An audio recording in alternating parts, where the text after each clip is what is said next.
تبارك الذي بيده الملك وهو على كل شيء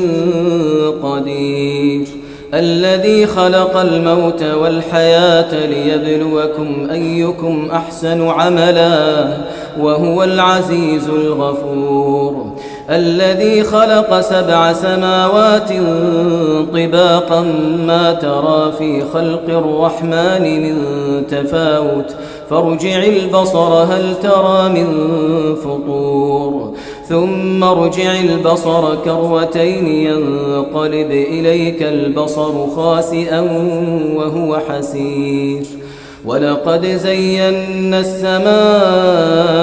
الدنيا بمصابيح وجعلناها رجوما للشياطين وأعتدنا لهم عذاب السعير وللذين كفروا بربهم عذاب جهنم